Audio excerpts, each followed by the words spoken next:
Hello everyone and welcome to another episode of You Journeys, and I'm your host Palesa Ramafola, and today is an exciting day as we have here with us Mr. Pitso Mosimane, soon to be Dr. Pitso Mosimane, here with us at our JBS Park studios.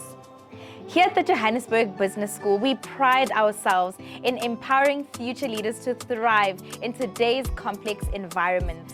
Today, we want to discuss the critical role that a coach plays in setting expectations, assessing talent, communicating, and also appreciating and recognizing those who work for you.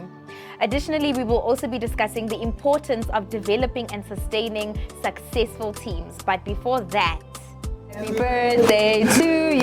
Thank you, guys. Happy birthday, Wow. dear Dr. Coach Pitso. Look at this. Happy birthday to you. Mashallah. Look what I am getting.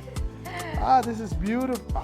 We're branding you. Humbling. Oh man, you're more than welcome, coach. You know, this thing of being a coach, you are managing all these players, but how then as a coach do you have this, how do you create cohesion, and just set the expectation for everyone on your team so that everyone is actually gunning for the same goal? How do you create this cohesion? Because it's like a parent with like 10 kids ultimately. Yeah, it's as I've said that sometimes I think football has been ahead. Okay, not me, people say that. The football people say that. Because, for example, I have in a team, I will have a team of 30 players. I have 6 coaches, 5 coaches with me. I have medical staff. I'll have 3 physios, 2 masseurs, 1 doctor, sometimes 2 doctors, and 30 players. We have somebody who do the kit, who has also 3-4 players around. So if you listening to my talk, it's about 60 people. So every day I deal with 60 people. Sure. And every day. So you see how difficult it is? Sure. And you need to make sure that all the departments are happy. Then you've got the marketing sides, because as a coach you have to be part of the marketing of the team, because the team must generate money, right, sponsorship and all that. So you have to understand all those things, because the focus is on the players. The focus in football is not who is the general manager, who's the CEO. Right. Football people want the players, and sometimes the management and administration, sometimes the mistake we do in football is we're wearing tracksuits, they're wearing suits. So sometimes it makes a mistake to say who's superior and all that, the egos a little bit. Right. But people don't want to know. And people don't know the people who are wearing suits. People want the people who are running with the shorts. Right. Do you know what I'm trying to say? Those are Yeah. the people who make, like in music, they want to know who sings. Yeah, they want the face of They the don't brand. want to know who wrote the music, even though the other person is very important, because this is music, but people want Beyonce. People want Jay-Z. People want whoever the singer is. True. So the players are important. No one is more important than the players. Don't make a mistake. Even if you are the one paying the salaries, players are more important. So how do you take care of all these, your team of 60, how do you create alignment there? It's what you say. You use the word of cohesion. We use the word of teamwork. We use the word of sacrifice, working for a common objectives, egos aside. Right. Lifestyles, personal lifestyle. So you might be a very good football player, but you play in a team. For you to score, we need to pass you, remember? And for us to win, we need to defend this ball and give it to you. And then it's like, what can I say? You can play John Legend, you can play the music, but there are people who need to bring the piano to the stage, the lightings and everybody, and then you shine. It's group work. So they make you shine, so you're not the only one. You are important, but you can't function without the others. Even Right. yesterday I was watching Lewis Hamilton winning the Formula One after so many years. Did you see his team? Did you see how many people he has around them? Sure. They have more than 200 people.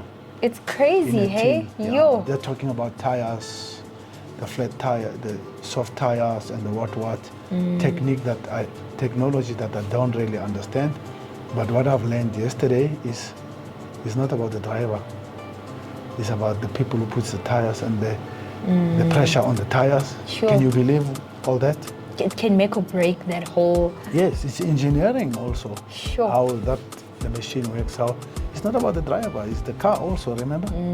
That's so true. Yes. So that's teamwork. Yeah. So you ask me how you have everybody functioning in Function the as same one. time. So you got to be that leader Sure.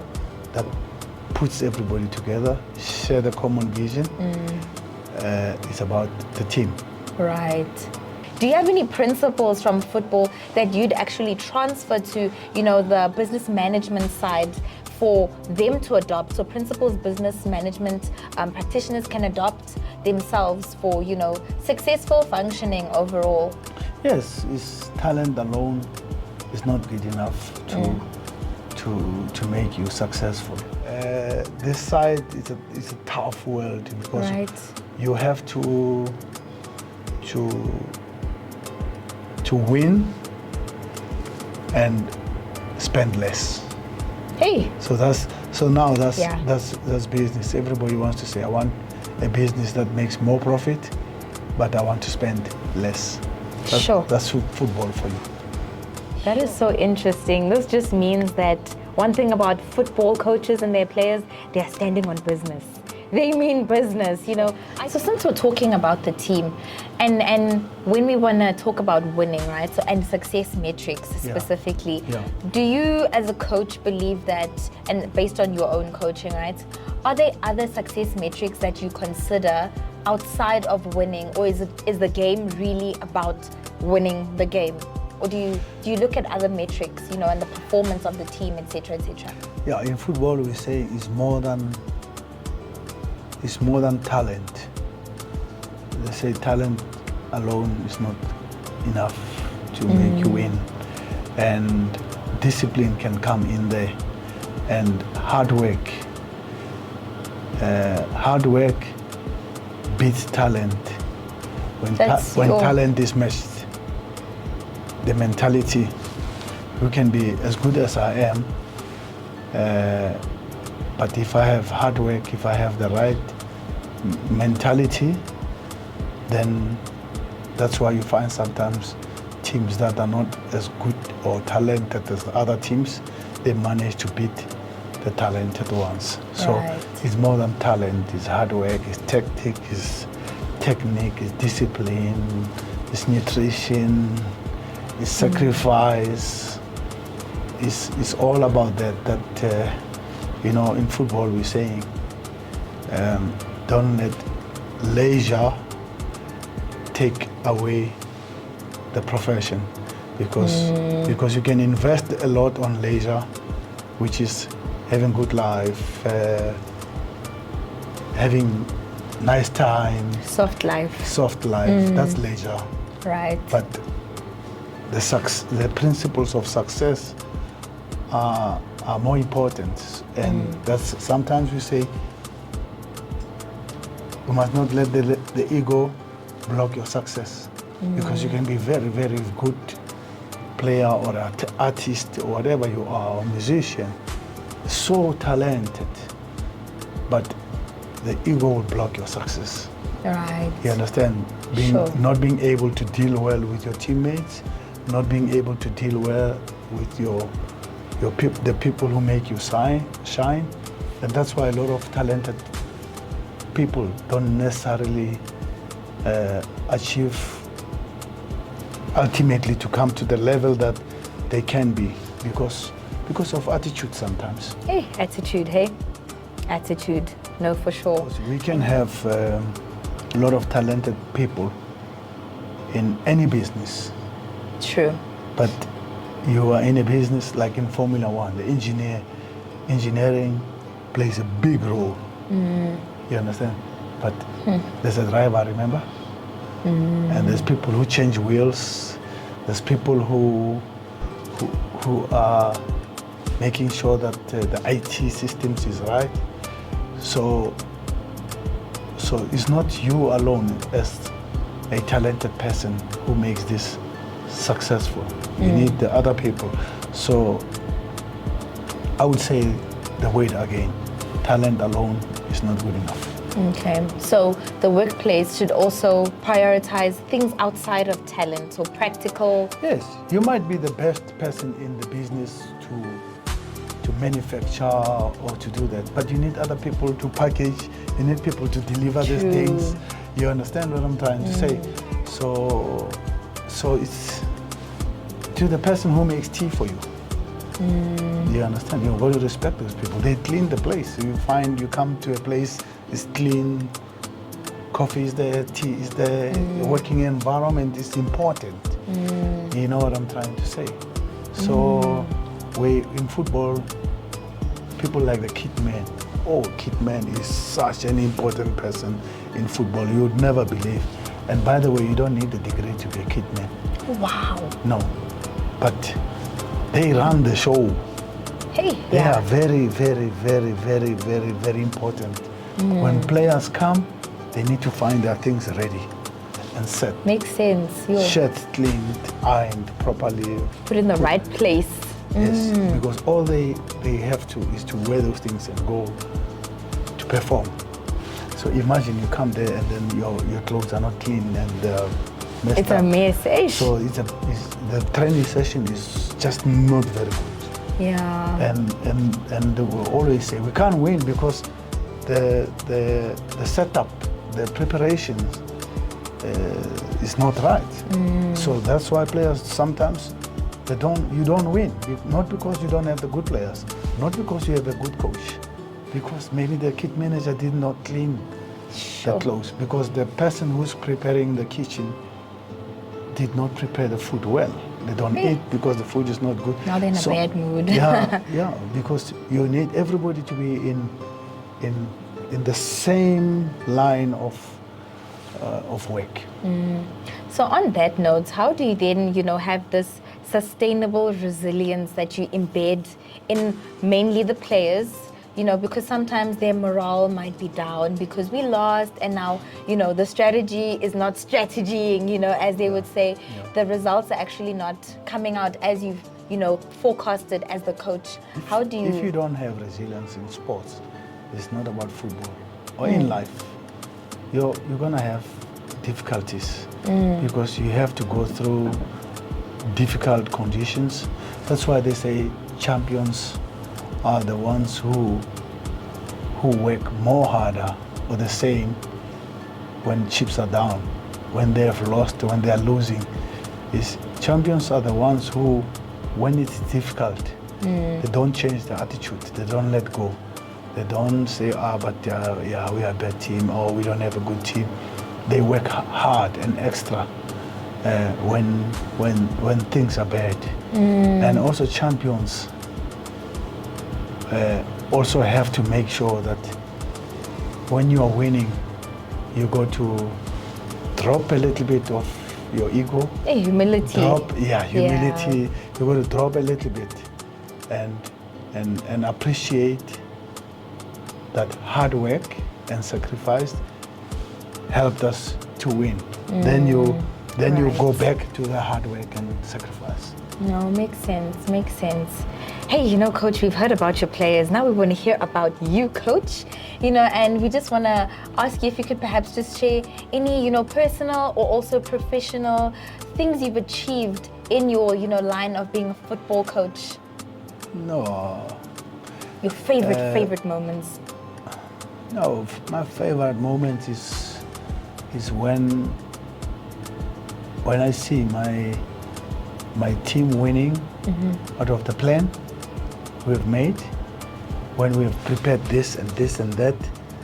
Like for example, I don't know how to show. I'm looking for a good example. Like corner kicks, I hope you understand football. corner Okay, kicks. let's When see. the ball goes into that corner Yes, and yes, somebody yes. goes and kick it. There's a way of movements that we do Yeah. that the opposition must not understand what is coming. Okay. How do we do that? So when that plan comes out and you score from it, that's, like, yes. that's the pleasure. Right, to say we right, have right. planned, we have worked on it, and this thing, for me as a coach, is when the plan comes out and when the players execute the plan and we win. Then Sure. they believe in what Yeah. you are saying to them, because the only way they can believe is when it bears the fruits. Eh? Like the proof is in the pudding. The proof is in the pudding. That's when, or when I listen to my players talking about, what made you win, for example, because we practice the sacrifice, teamwork, Right. togetherness, and then when the player says exactly what we teach, and he says it outside, then it means the message sunk in, so he has absorbed the message. Yay. That is amazing. That is amazing. And you know, my leader, you know, on that note of just great, excellent leadership on your side, I also would just like to ask if you could perhaps impart any advice on aspiring leaders who are watching your journeys and actual existing leaders, you know, because we know that leadership in the sense of football, it transcends, like you've mentioned previously, Yeah, it the goes principles of beyond, success, you know, yes. business is football. So from your business perspective, Yeah, you must. I think is you must do what you love most and do it to the best of your abilities. right. If you do something, do it well. Then it will prove right. And if you work on processes, the outcome will sort itself out. Right.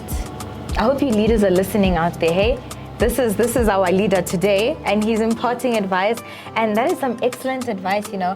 And if you don't mind sharing, do you perhaps have any upcoming or current things you're working on, you know, for the future? And this could be in your professional capacity or your personal capacity as well.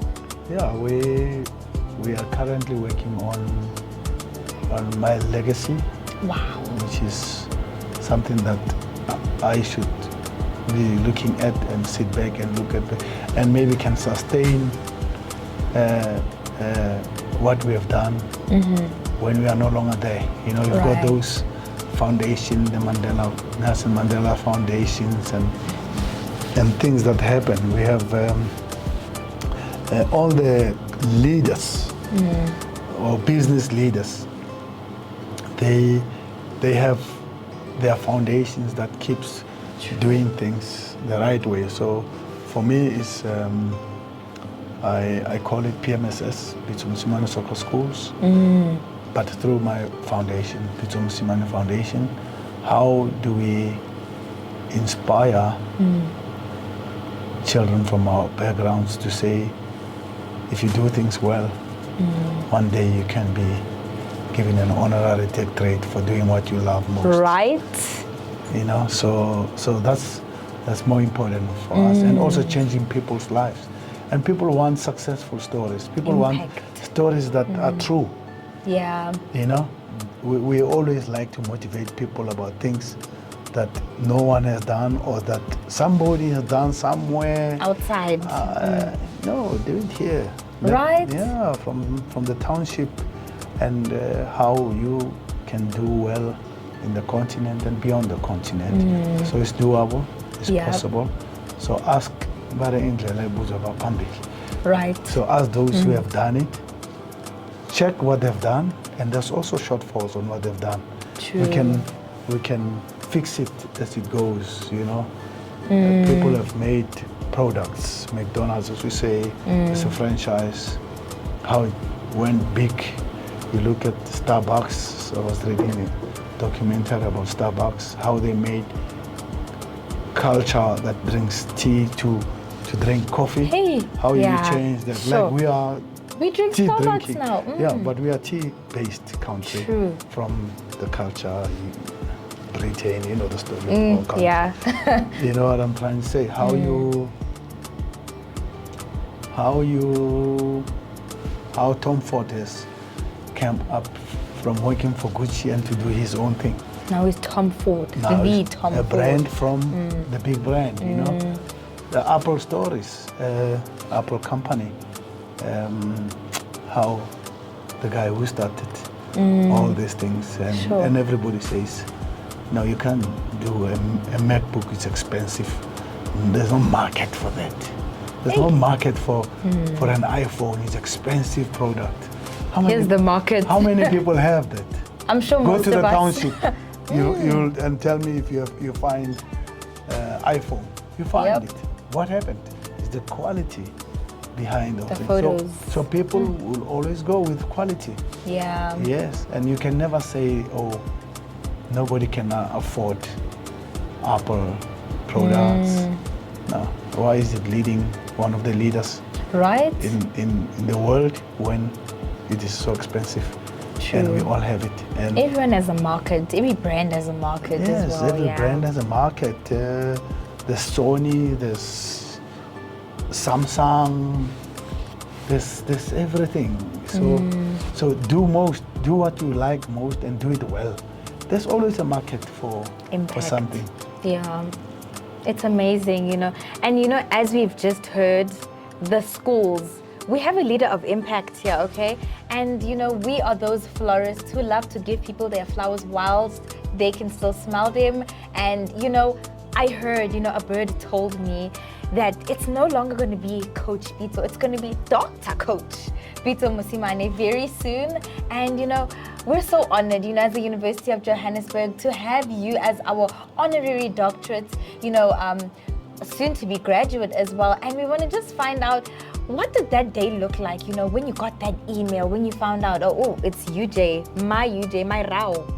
You know, they want me for an honorary doctorate. You know, I heard as well that other institutions approached you as well, but you said UJ all the way. How was that, and why UJ? Because I think, yeah, I had proposals, of course, from other institutions who also humbled me and acknowledged the work that we have done in the society or community. Yeah. But UJ was more impactful to me because it's authentic. It's a true story. I was here. He was here. You know what I'm trying to say? Yeah. So it makes sense. It's not like, you know, I don't know how to say it, but it is the true story to say you were here, we acknowledged your things. Yeah. We have seen that there are tests and marks that you have passed. So at least we acknowledge that you wanted the education behind the game. So you got to understand how it feels for me, because people go to school for what, 7 years, 8 years to be doctors. Hey. And we get it from kicking the ball and making people kick the ball. So it's humbling so much that you would say we can go back to the society and say, do you see what happens if you do things well? You can be recognized by an academic institution, because we are not academics, we are just football people. We come from different backgrounds and humble backgrounds, and we never thought about these things. A whole doctor. And you know, another birdie told me as well that a few days after you graduate, it's also Dr. Coach Pitso's birthday. And you know, here at U Journeys, we just want to honor you and just give you a gift in advance and say happy birthday and congratulations, Doctor, you know. And we want to spoil you. You know, we take care of our own here at UJ, and this is from U Journeys. New Journeys. Yes, from U Journeys and the travel the journeys institution. with you guys. Yes. Did Thank you guys you. hear that? He's Thank you traveling very the journey. Thank you I'm so much. humbled and I appreciate. Thank you. I'm honored. No, and thank you so much, you know, welcome. soon to be Dr. Coach Pitso Mosimane here on U Journeys. Once again, I'm your host, Palesa Ramafola, and thank you for watching.